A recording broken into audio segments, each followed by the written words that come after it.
इस बार के नवोदय विद्यालय प्रवेश परीक्षा पर पूछे जाने वाले पर्यावरण के सवाल कैसे होंगे और पर्यावरण के जो सवाल आएंगे उन्हें हम कैसे सॉल्व करें। इसके लिए बच्चों आइए हम आज से आपका पर्यावरण का क्लास शुरू करते हैं। तो पर्यावरण का पहला टॉपिक है पर्यावरण, इन्वायरमेंट। ठीक है, तो सबसे पहले हम जानते हैं कि पर्यावरण आखिर होता क्या है ना। पर्यावरण हम किसे कहते हैं? तो परिभाषा के रूप में क्या दिया गया है? हमारे चारों ओर उपस्थित जीवित तथा निर्जीव वस्तुओं का समुच्चय पर्यावरण कहलाता है। हमारे आसपास जितने भी चीज़ें हमें दिखाई देती है, चाहे वो सजीव हो, है ना, सजीव मतलब जो जीवित हो, जिसके अंदर प्राण होते हैं, जान होते हैं, जो जीवित रहते हैं, और जितने निर्जीव हों, इन सभी को मिलाकर हमारा क्या बनता है? पर्यावरण बनता है। ठीक है, तो हमारे चारों ओर हम क्या क्या देखते हैं? जैसे जीवित प्राणी में क्या क्या देखते हैं, है ना? कुत्ता, बिल्ली, बकरी, भेड़, गाय, बैल, भैंस, मनुष्य, इन सभी को हम क्या कह सकते हैं? जीवित प्राणी कह सकते हैं। ठीक है, और निर्जीव में क्या आता है? तो निर्जीव में तो जिसमें जीव नहीं होता उसको बोलते हैं निर्जीव, जो वृद्धि नहीं करता उसको बोलते हैं निर्जीव। ठीक है, जैसे टेबल, कुर्सी, है ना, पलंग, बिल्डिंग, रेत, गिट्टी, जितने भी चीज़ें हमारे आस-पास दिखाई देती है, जो बढ़ता नहीं है ना, जो जीवित नहीं रहता, जिसके अंदर जान नहीं होती है, उसको बोलते हैं निर्जीव। तो जितने हमारे आस-पास जीवित और निर्जीव चीज़ें हमको दिखाई देती है, वस्तुएँ हमको दिखाई देती है, उन सभी को मिलाकर हम क्या कह सकते हैं? पर्यावरण। ठीक है, मतलब हमारे चारों ओर परिधन आवरण, परिधन आवरण। परि का अर्थ होता है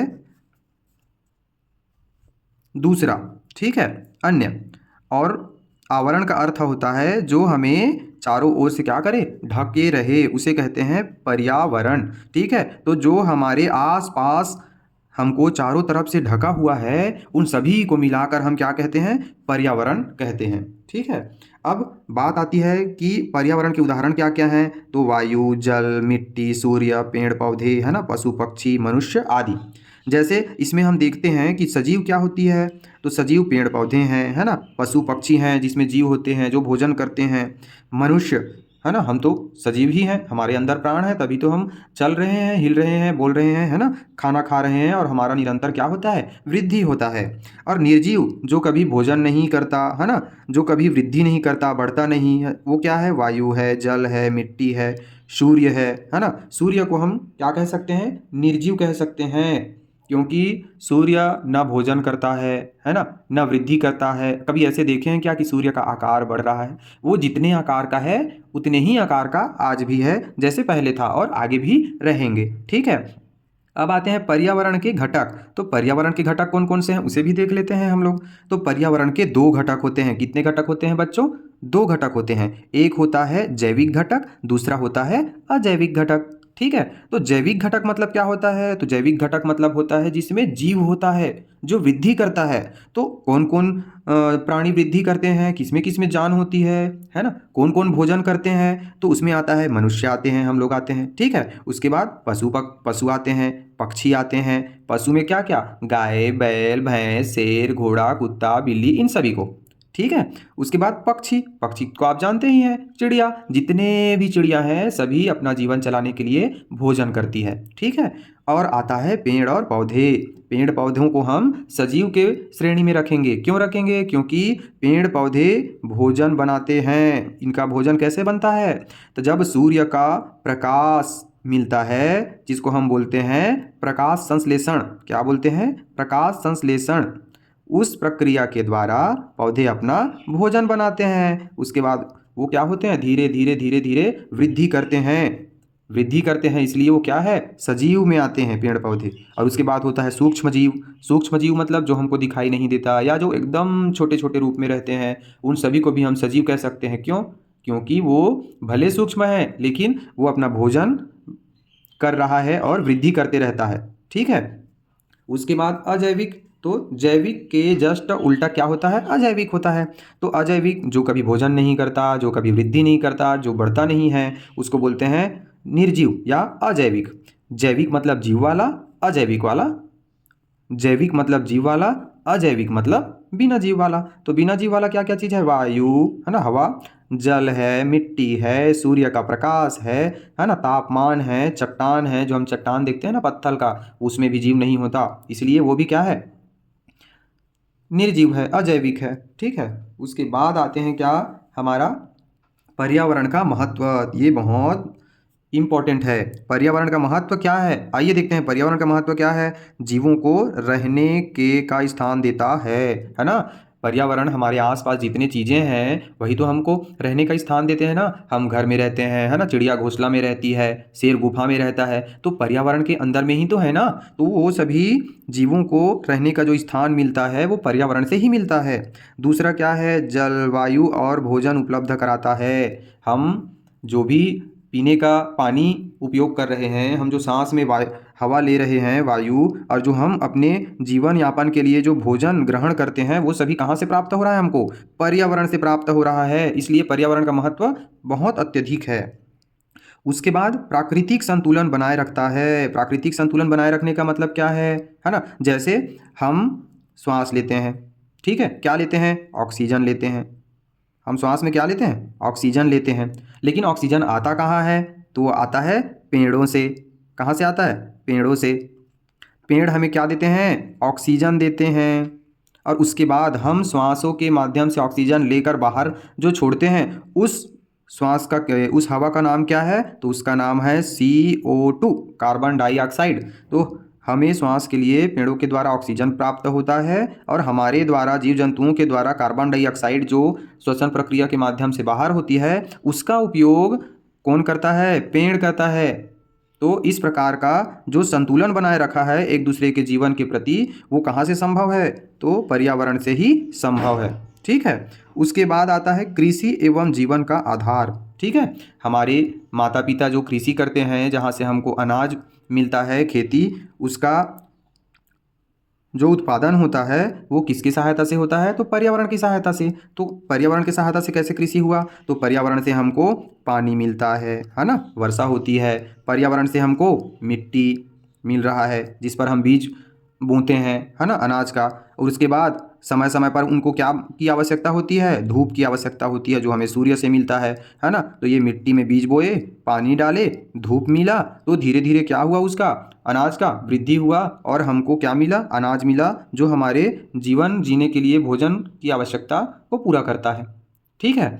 तो इस प्रकार किसी के लिए, है ना, कृषि के लिए जीवन का आधार क्या है, पर्यावरण है। अगर पर्यावरण नहीं रहेगी तो हम जीवित नहीं रह सकते, हमारा जीवित रहना असंभव है। ठीक है। उसके बाद आता है पर्यावरण को प्रभावित करने वाले कारण। पर्यावरण को कौन कौन प्रभावित करता है, वनों की कटाई। देखिए आजकल बहुत ज़्यादा वनों की कटाई हो रही है। अब वनों की कटाई होगी, पेड़ नहीं रहेंगे तो हमको ऑक्सीजन कहाँ से मिलेगा, वर्षा कहाँ से होगी, है ना। तो ये पेड़ों की कटाई से हमको क्या होता है, पर्यावरण को क्षति पहुँचता है, हानि पहुँचता है। जल प्रदूषण, है ना, जगह जगह हम जल प्रदूषण को देख रहे हैं आजकल, है ना। नदी में किसी भी चीज़ का बहा देना, है ना, तो गंदे पानी से क्या हो रहा है, पर्यावरण संतुलन बिगड़ रहा है। दूसरा वायु प्रदूषण। वायु प्रदूषण कैसे होता है, तो बड़े बड़े कारखानों में जो चिमनी भट्टी लगा रहता है ना, तो वहाँ से जो धुआं निकलता है वो बहुत हानिकारक रहता है। ठीक है। इस प्रकार वायु प्रदूषण हो रहा है। उसके बाद प्लास्टिक का अत्यधिक उपयोग। प्लास्टिक का उपयोग से भी पर्यावरण प्रभावित होता है। क्यों, क्योंकि प्लास्टिक ना आसानी से डिकम्पोज नहीं होता, वो सड़ता नहीं आसानी से। आप देखिएगा किसी पॉलीथीन को या प्लास्टिक चीज़ों को अगर मिट्टी में भी दबा देंगे हम, है ना, अगर उसको मिट्टी में भी दबा देंगे तो वो जैसा का तैसा ही रहता है आसानी से। जैसे कागज़ सड़ जाएगा, मिट्टी में मिल जाएगा, वैसे ही प्लास्टिक में, वैसे ही मिट्टी में प्लास्टिक क्या होगा, नहीं मिलता है बच्चों, इसको याद रखना। तो प्लास्टिक का अत्यधिक उपयोग हमको नहीं करनी चाहिए, है ना। तो जो प्लास्टिक का अत्यधिक उपयोग है वो भी पर्यावरण को क्या कर रहा है, प्रभावित कर रहा है। ठीक है। उसके बाद औद्योगिक धुआं, जो अभी मैं बताया ना, जो कारखानों से चिमनी भट्टों के द्वारा धुआं निकलता है, वो भी हमारे पर्यावरण को क्या पहुंचा रहा है, बहुत क्षति पहुंचा रहा है। ठीक है।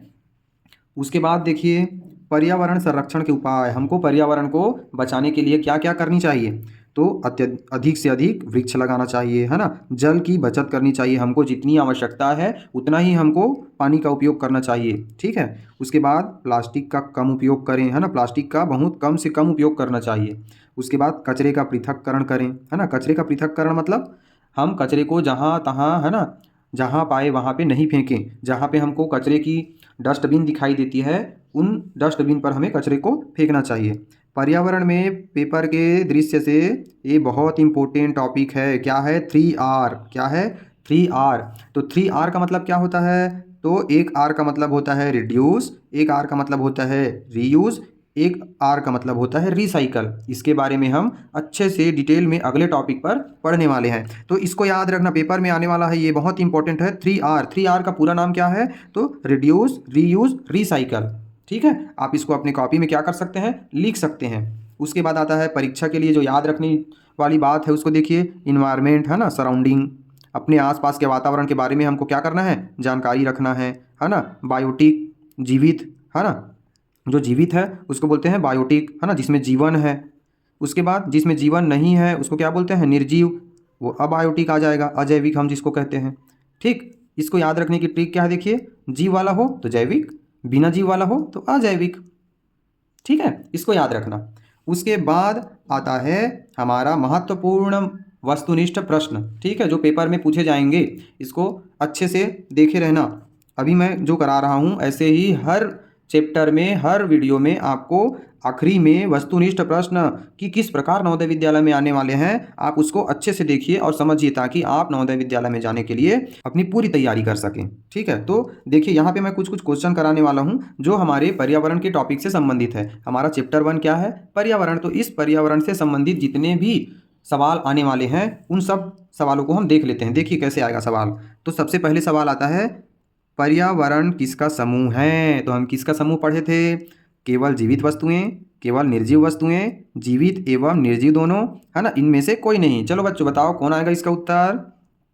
बिल्कुल सही, सी। ठीक है, क्योंकि हम पर्यावरण किसे कहते हैं? जिसमें जीवित प्राणी भी हो और निर्जीव वस्तु हो, दोनों को मिला के हमारा क्या बनता है? पर्यावरण बनता है। ठीक है, बहुत बढ़िया। दूसरा नंबर का सवाल देखिए, निम्न में से जैविक घटक कौन सा है? तो जैविक घटक कौन सा है? जैविक मतलब क्या होता है उसको पहले जानिए। तो जैविक मतलब होता है जिसमें क्या होता है? जीव होता है। तो जीव किसमें होता है? वायु में जीव होता है क्या? नहीं होता। जल में जीव होता है क्या? नहीं होता। पौधों में क्या होता है? जीव होता है क्या? पौधा वृद्धि करता है क्या? भोजन बनाता है क्या? सूर्य के प्रकाश संश्लेषण द्वारा। बहुत बढ़िया। तो हमारा सही उत्तर क्या हो जाएगा? सी ऑप्शन सही हो जाएगा हमारा, पौधा। क्योंकि पौधा क्या है? जैविक घटक है। ठीक है, ये मिट्टी में तो नहीं होता।